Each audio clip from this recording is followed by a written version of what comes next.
नमस्कार साथियों। गंगा भूख से परेशान हो गई थी।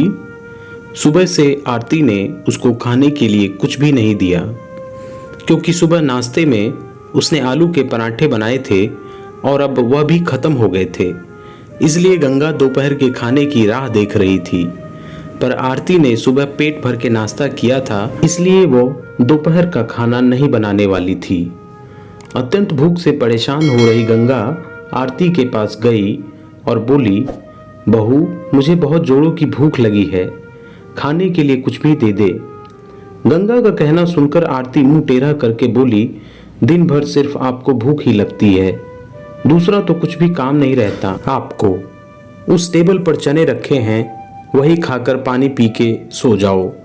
आज दोपहर को मैं मेरी फ्रेंड के साथ बाहर जाने वाली हूँ, इसलिए खाना तो रात को ही बनाऊंगी। यह सुन के गंगा का मन उदास हो गया। फिर गंगा धीरे से बोली, तू कहे तो मैं खुद के लिए कुछ बना लूं। आरती गुस्से से बोली, एक व्यक्ति के लिए खाना बनाओगी क्या आप? फिर कुछ सोचकर आरती किचन में गई और उसने फ्रीज में रखे हुए बासी चावल निकाले।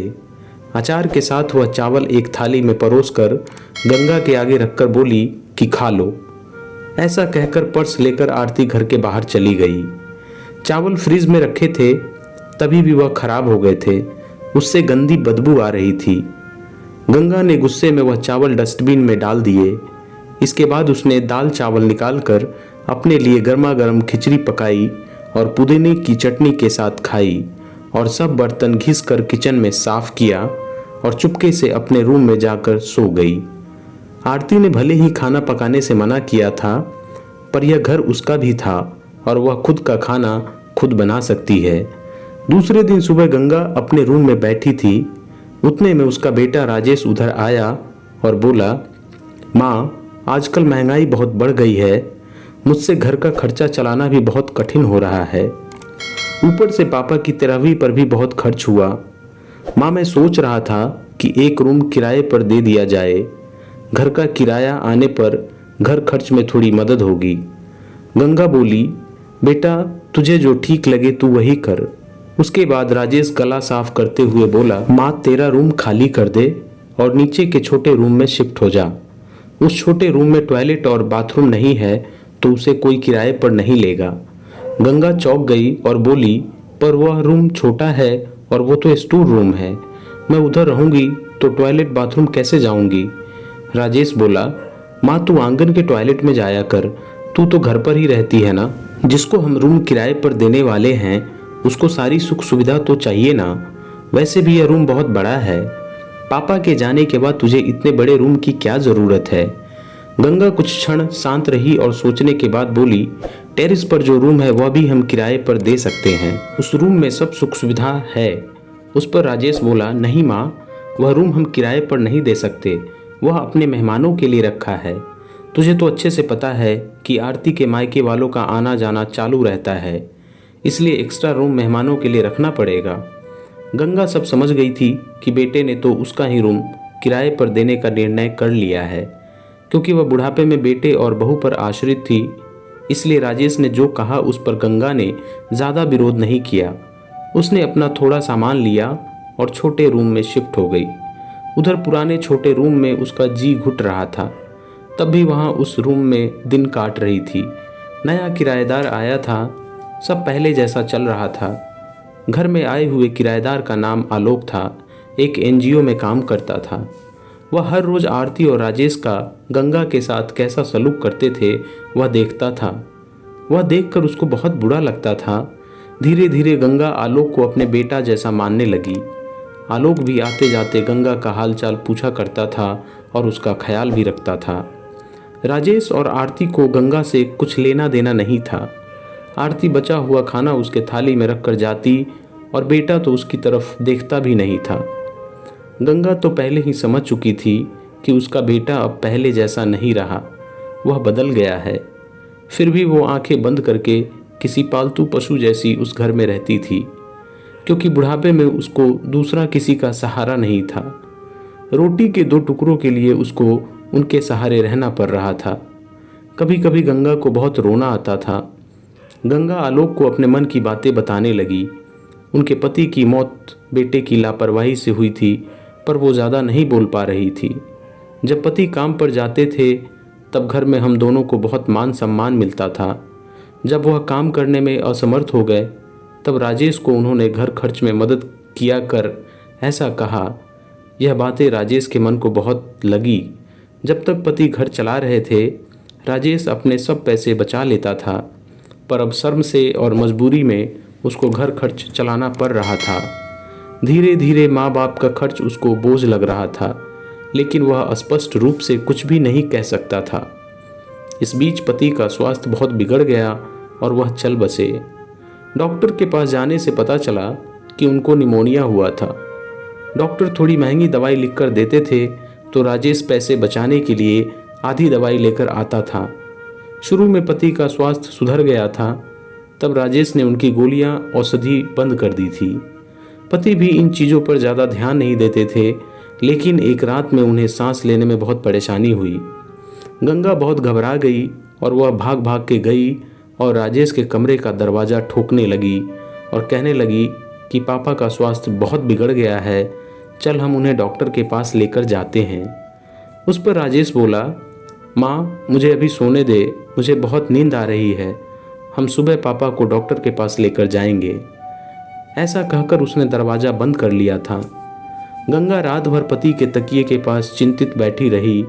कभी छाती को तेल लगाकर मालिश कर रही थी तो कभी भाप दे रही थी, पर भगवान को कुछ अलग ही स्वीकार था। सुबह तक उनकी मृत्यु हो गई थी। घर में कब्रिस्तान जैसी शांति थी। राजेश रोने का नाटक करने लगा। आरती तो ऐसे रो रही थी कि जैसे उसको वास्तव में ससुर चले गए इस बात पर बहुत दुख हो रहा हो। सबसे ज़्यादा धक्का लगा सिर्फ गंगा को, पर वह कुछ कह नहीं पा रही थी। गंगा के आंखों से अश्रु आ रहे थे और उसके होंठ थरथर काँप रहे थे, जैसे कि वह कहना चाहती हो कि अब रोने का नाटक क्यों कर रहे हो, मेरे पति की मौत के तुम दोनों जिम्मेवार हो। पर वह कुछ बोल नहीं पाई। क्रियाकर्म कर दिया गया। गंगा के दिमाग में हमेशा एक बात चलती थी, राजेश ने लापरवाही नहीं की होती तो आज मेरे पति जिंदा होते। उनकी मौत के बाद आरती और राजेश का व्यवहार बहुत बदल गया था। गंगा को भी उनके व्यवहार की आदत पड़ गई थी, इसलिए वह उनकी तरफ से कोई भी अपेक्षा नहीं रखती थी, पर उसका मन उसे अंदर ही अंदर उसे खाए जा रहा था। ऐसी औलाद को सबक भी नहीं सिखा सकती। एक दिन उनका किराएदार आलोक उनके पास आया और गंगा को कुछ बातें उसने समझाई। यह बातें सुनकर गंगा की आंखों में एक नई उम्मीद जगी। दूसरे दिन सुबह गंगा आरती और राजेश के पास आई और बोली, मुझे तुम दोनों से बहुत ज़रूरी बात करनी है। मुझे ऐसा लग रहा है कि तुम दोनों को मेरे साथ रहने में दिक्कत है, इसलिए मैंने सोचा कि मैं वृद्धाश्रम में रहूंगी। गंगा का कहना सुनकर आरती बहुत खुश हो गई। राजेश ने थोड़ा दुखी होने का नाटक किया। फिर थोड़ी देर के बाद गंगा ने उन दोनों के चेहरे के हाव भाव देखे और बोली, राजेश तुझे दुखी होने की ज़रूरत नहीं है और आरती तुझे इतना खुश होने की ज़रूरत नहीं है। पहले मेरी सब बातें सुन लो। और गंगा हंसकर बोली, यह बातें सच्ची है कि वृद्धाश्रम में मैं रहूंगी, पर मैं इस घर से कहीं नहीं जाऊंगी। मैं इस घर को ही वृद्धाश्रम बनाऊंगी। अब यहाँ तुम्हारे जैसे स्वार्थी बेटे और बहू नहीं रहेंगे, मेरे जैसे बूढ़े लोग यहाँ रहेंगे। ये मेरा आखिरी निर्णय है। यह सुनकर रमेश और आरती दोनों ही चौंक गए। रमेश और आरती एक दूसरे की तरफ देखने लगे। उन दोनों ने सोचा था कि गंगा घर छोड़कर चली जाएगी तो वह दोनों खुशी से रहेंगे। उनको लगा था कि अब उनको गंगा की जवाबदारी नहीं लेनी पड़ेगी, उसका ख्याल नहीं रखना पड़ेगा, पर इधर तो सब उल्टा हो गया था। गंगा का कहना सुनकर राजेश गुस्से में बोला, माँ तेरा दिमाग तो ठीक है ना, इस घर पर मेरा अधिकार है, फिर तू इस घर को कैसे वृद्धाश्रम बना सकती है? तू भूल रहा है बेटा, अभी तक ये घर मेरे ही नाम पर है। गंगा गुस्से से बोली, तुम दोनों ने मुझे बहुत परेशान किया है, छोटी छोटी बातों पर मेरा अपमान किया है, बीमारी के वक्त भी मुझ पर ध्यान नहीं दिया, खाने पीने के लिए भी मुझे बहुत तरसाया। तेरे पिताजी भी मुझे छोड़कर चले गए। अगर मैंने कठोर निर्णय नहीं लिया तो मेरा भी वही हाल होगा जो तुम्हारे पापा का हुआ था। इसलिए मैंने सोचा कि बेटे के झूठे प्यार के जाल में फंसने से अच्छा है मैं अपने बारे में सोचूं। राजेश घुटनों पर आकर बोलने लगा, माँ मुझे माफ़ कर दे, हम दोनों तेरा अच्छे से ख्याल रखेंगे, तेरा कभी भी अपमान नहीं करेंगे, पर तू इस घर को वृद्धाश्रम मत बना। माँ थोड़ा सोच कर तो देख, हमारा क्या होगा। गंगा ऊंची आवाज में बोली, मैंने और तेरे पापा ने तुझे अच्छे संस्कार दिए थे, फिर भी तूने सिर्फ तेरे परिवार के बारे में ही सोचा, हमारा नहीं। फिर मैं तेरा कैसे सोचूं? तू तेरे परिवार का सोच, मेरी चिंता मत कर और जल्द से जल्द ये घर छोड़कर चला जा, क्योंकि इस घर में अब अच्छे लोग रहने आ रहे हैं। इतना कहकर गंगा अपने रूम में चली गई। राजेश और आरती शांत गंगा को जाते हुए देखते ही रह गए। गंगा ने अपने जैसे बूढ़े लोगों को उसके घर में आश्रय दिया। आलोक की मदद से वृद्धाश्रम अच्छे से चलने लगा। तो दोस्तों, गंगा का यह निर्णय आपको कैसा लगा, कमेंट करके ज़रूर बताएं। साथ ही अगर चैनल पर पहली बार आए हैं तो सब्सक्राइब का बटन दबाना बिल्कुल ना भूलें। तो मिलते हैं अगले ही वीडियो में ऐसे ही एक और भावनात्मक और सीख देने वाली कहानी के साथ। तब तक के लिए जय हिंद, वंदे मातरम।